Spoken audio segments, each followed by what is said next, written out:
रुको, क्योंकि जो मैं अभी बताने जा रहा हूं वो तुम्हारी पूरी जिंदगी का नजरिया बदल देगा। कल रात मैं एक डॉक्यूमेंट्री देख रहा था, चार्ली मंगर की। वो इंसान जो वॉरेन बफेट का दिमाग माना जाता था, और एक इंटरव्यू में उन्होंने कुछ ऐसा कहा जो मेरे दिल में चुभ गया। उन्होंने कहा, the first $100,000 is a bitch, but you got to do it. पहला $1,00,000 यानी आज के हिसाब से करीब 80 लाख से 1 करोड़ रुपए। यह सुनकर मुझे अपनी उस रात याद आई जब मेरे अकाउंट में सिर्फ 8,000 रुपए बचे थे, और मैं सोच रहा था, क्या मैं कभी फाइनेंशियली फ्री हो पाऊंगा?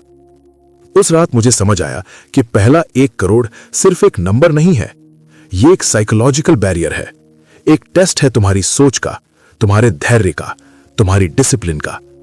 आज मैं तुम्हें चार्ली मंगर की रियल जर्नी बताने वाला हूं। कैसे एक ग्रोसरी शॉप में काम करने वाला लड़का दुनिया के सबसे अमीर लोगों में से एक बना, और सबसे इंपॉर्टेंट, कैसे तुम भी वही प्रिंसिपल्स फॉलो करके अपना पहला 1 करोड़ बना सकते हो। लेकिन वार्निंग, यह कोई गेट रिच क्विक स्कीम नहीं है, यह ब्रूटल ऑनेस्टी है, रियल स्ट्रगल है। और अगर तुम शॉर्टकट्स ढूंढ रहे हो तो यह वीडियो तुम्हारे लिए नहीं है। चलो शुरू करते हैं उस कहानी से जहां से सब शुरू हुआ। पार्ट 1, द बिगिनिंग, जब चार्ली के पास कुछ नहीं था। 1940s का अमेरिका, ओमाहा शहर का एक छोटा सा गांव। कोई लग्जरी नहीं, कोई शॉर्टकट नहीं, बस एक सोच, अगर जिंदगी में जीतना है तो खुद आगे बढ़ना पड़ेगा। चार्ली मंगर के दादा जज मंगर इतने गरीब थे कि उनके पास फ्रेश खाना खरीदने के पैसे नहीं होते थे। रात को मीट शॉप जाते थे और बचे हुए सस्ते पीसेस खरीदते थे। मजबूरी थी, लेकिन आत्मसम्मान नहीं छोड़ा। वही इंसान आगे चलकर जज बना, और यह कहानी चार्ली के दिमाग में बचपन से छप गई। हालात चाहे जैसे भी हो, सोच बड़ी रखनी है। टीन एज में चार्ली ने वही किया जो आज ज्यादातर मिडिल क्लास बच्चे करते हैं, काम। वॉरेन बफेट के दादा की ग्रोसरी शॉप में। शॉप का नाम था बफेट एंड सन। 40 सैटरडेज तक लगातार 12-12 घंटे काम किया और मिले सिर्फ $2। और मजे की बात, जब वॉरेन बफेट के दादा अर्नेस्ट बफेट टैक्स भरते थे तो चार्ली से भी 2 पेनीज टैक्स मांगते थे। यहीं से चार्ली को लाइफ का ब्रूटल लेसन मिला। प्योर हार्डवर्क को स्केल नहीं किया जा सकता, सिर्फ मेहनत करके बहुत ज्यादा पैसा नहीं बनता। चार्ली हार्वर्ड लॉ स्कूल से ऑनर्स के साथ ग्रेजुएट हुए। उनके पास ऑप्शन था बॉस्टन में रहकर एक सेफ, रिस्पेक्टेबल प्रोफेशनल लाइफ जीने का, लेकिन चार्ली को वो गेम पसंद नहीं आया। उन्हें लगा कि प्रोफेशनल दुनिया में ज्यादातर जीत मेरिट से नहीं, पॉलिटिक्स और नेटवर्किंग से होती है। चार्ली ऐसा खेल खेलना चाहते थे जहां जीत सिर्फ काबिलियत से मिले, इसलिए वो लॉस एंजलिस शिफ्ट हो गए। लेकिन असली जिंदगी का सबसे कठोर अध्याय अभी बाकी था। पार्ट 2, द डार्केस्ट फेज, जब चार्ली टूट गए। 1950s का दशक, चार्ली की जिंदगी का सबसे दर्दनाक दौर। 1953, उनकी पहली वाइफ से डिवोर्स हो गया, इमोशनली टूट चुके थे। 1954, पता चला कि उनका 8 साल का बेटा टेडी ल्यूकीमिया से पीड़ित है। 1955, जब टेडी सिर्फ 9 साल का था, उसने दुनिया छोड़ दी। इस दौरान चार्ली दिन रात काम कर रहे थे, कोई इंश्योरेंस नहीं था, बेटे के इलाज का सारा खर्च खुद उठाना पड़ा। फाइनेंशियली पूरी तरह टूट गए, 10 किलो वजन कम हो गया। और इसी दर्द के बीच उन्हें एक ब्रूटल रियलाइजेशन हुआ, अगर तुम्हारी जिंदगी में $100,000 भी नहीं है तो तुम हमेशा फ्रेजाइल रहते हो। $100,000 से पहले चाहे तुम कितना भी कंपाउंड इंटरेस्ट समझ लो, वो तुम्हारी जिंदगी में कोई मीनिंगफुल इंपैक्ट नहीं लाता। सुनो, ये बात अच्छी तरह समझ लो, 5,000 रुपीज का 10% इक्वल्स 500 रुपीज, इससे कुछ नहीं बदलता। लेकिन 1 करोड़ रुपीज का 10% इक्वल्स 10 लाख रुपीज, ये लाइफ चेंजिंग है।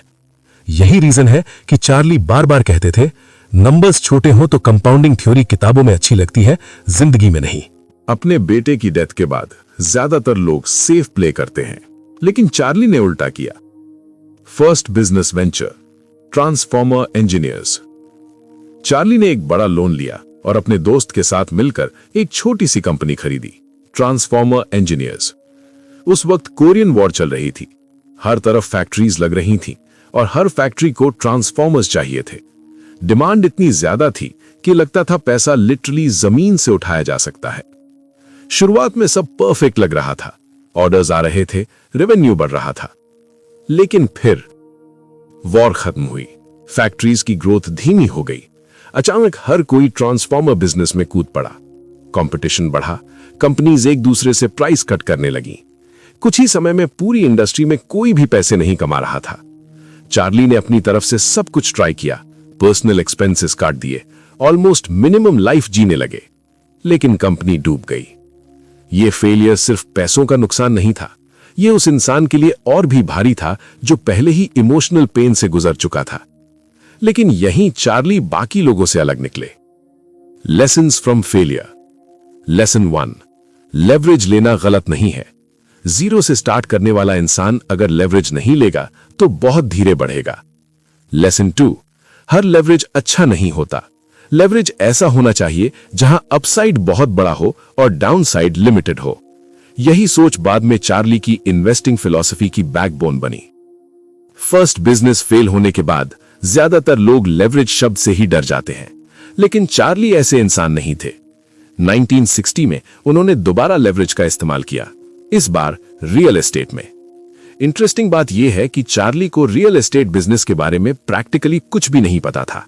वो न बिल्डर थे न ब्रोकर, वो एक लॉयर थे, लेकिन अब एक बदले हुए माइंडसेट के साथ।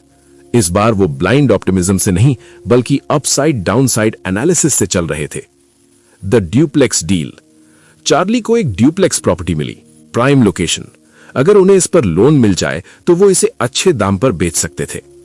प्रॉब्लम यह थी कि यह जमीन गवर्नमेंट ओन थी और सरकार इसे सिर्फ 49 इयर्स की लीज पर देने को तैयार थी। उस समय का रूल बहुत क्लियर था, कोई भी बैंक ऐसी प्रॉपर्टी पर लोन तभी देता था जब लीज कम से कम 50 इयर्स की हो। यहां सिर्फ 49 इयर्स थे, सिर्फ 1 साल की कमी। लेकिन उसी 1 साल की वजह से हर बैंक ने चार्ली को मना कर दिया। डील परफेक्ट थी, लोकेशन परफेक्ट थी, बायर रेडी था, लेकिन फाइनेंसिंग नहीं मिल रही थी। यहां ज्यादातर लोग हार मान लेते, लेकिन चार्ली ने एक अलग एंगल से सोचा। उन्हें समझ आ गया कि अपॉर्चुनिटी अक्सर वहीं छिपी होती है जहां सिस्टम रिजिड होता है। उन्होंने बड़े बैंक्स के पीछे भागना छोड़ दिया और लोकल लेवल पर देखने लगे। कई दरवाजे खटखटाने के बाद उन्हें एक छोटा सा लोकल बैंक मिला, स्टेट म्यूचुअल। इस बैंक की अपनी प्रॉब्लम थी। हाल ही में उन्होंने बहुत से लोगों से डिपॉजिट्स लिए थे और कुछ ही समय बाद उन डिपॉजिट्स पर इंटरेस्ट देना था। बैंक को अर्जेंटली ऐसे बोरोवर्स चाहिए थे जो लोन ले।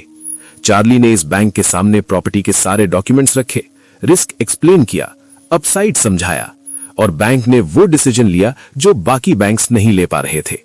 49 ईयर लीज को इग्नोर कर दिया, लोन मिल गया, प्रॉपर्टी खरीदी गई, डील क्लोज हुई और थोड़े ही समय में चार्ली ने इस प्रॉपर्टी को फ्लिप कर दिया। बीच में उन्होंने अच्छा खासा कमीशन और प्रॉफिट कमाया।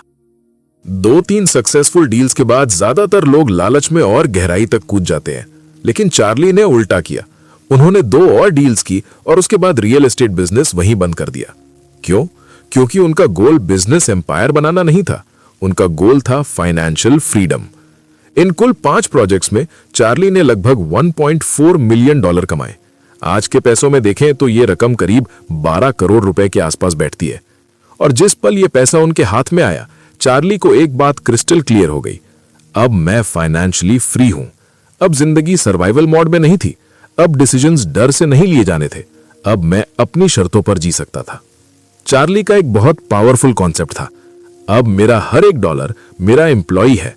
ऐसा एम्प्लॉय जो कभी छुट्टी नहीं मांगता, कभी सिक लीव नहीं लेता और हर दिन मेरे लिए काम करता है। यही वो शिफ्ट है जो पहला 1 करोड़ आपको देता है। आप मेहनत करना बंद नहीं करते, लेकिन अब आपकी मेहनत अकेली नहीं होती, आपका पैसा भी आपके साथ काम करता है। चार्ली ने अपनी डेथ से पहले एक बात कही थी जो इस पूरी कहानी का सार है। I did become a billionaire, but I never wanted to be a billionaire. I just wanted to be independent. उनका सपना प्राइवेट जेट या लग्जरी लाइफ नहीं था। उनका सपना बस इतना था कि कोई भी सिस्टम, कोई भी बॉस, कोई भी हालात उन्हें यह ना कह सकें कि चार्ली आज तुम छुट्टी नहीं ले सकते। और यही लेसन इस पूरे वीडियो का हार्ट है। पहला 1 करोड़ आपको अमीर नहीं बनाता, वो आपको आजाद बनाता है। अब सबसे बड़ा सवाल, हम अपना पहला 1 करोड़ कैसे कमाएं? चार्ली मंगर का फॉर्मूला बहुत सिंपल था, ज्यादा कमाओ, कम खर्च करो और जो बचता है उसे लगातार इन्वेस्ट करते रहो। लेकिन रियलिटी ब्रूटल है। पहला करोड़ स्वेट इक्विटी है, आपके पसीने का पैसा। इस फेज में रिटर्न्स छोटे लगेंगे, ग्रोथ स्लो लगेगी। यही वो फेज है जहां ज्यादातर लोग टूट जाते हैं। The compounding magic. मान लो पहला करोड़ बनने में 10 साल लग जाते हैं, लेकिन यहीं से कंपाउंडिंग की असली रेस शुरू होती है।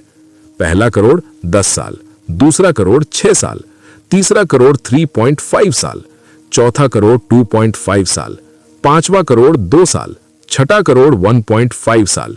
और जैसे जैसे आप 20 करोड़ के आसपास पहुंचते हैं, हर 4 महीने में 1 करोड़ जुड़ने लगता है। फिर एक ऐसा स्टेज आता है जब जिंदगी पूरी तरह बदल जाती है। अब आप सिर्फ काम करके नहीं कमा रहे होते, आपके एसेट्स काम कर रहे होते हैं। Conclusion, your journey starts today. Charlie Munger की कहानी से हमें क्या सीखना चाहिए? पहला करोड़ जेन्युइनली मुश्किल होता है। इसमें ईगो क्रश होती है, पेशेंस टेस्ट होती है। लेवरेज जरूरी है, लेकिन सही लेवरेज, जहां डाउन साइड लिमिटेड हो। गोल अमीर बनना नहीं, आजाद होना है। कंसिस्टेंसी बोरिंग लगती है, लेकिन वही काम करती है।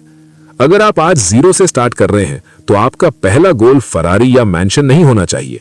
आपका पहला गोल होना चाहिए फ्रीडम फंड, एक ऐसा बेस जिसके बाद आपका हर डिसीजन डर से नहीं, क्लैरिटी से लिया जाए। तो क्या तुम रेडी हो? क्या तुम अगले 5-10 सालों में अपनी फाइनेंशियल लाइफ को पूरी तरह बदलने के लिए तैयार हो? याद रखो, पहला करोड़ पैसा नहीं सिखाता, पहला करोड़ सब्र सिखाता है, और वही सब्र आगे चलकर सब कुछ बदल देता है।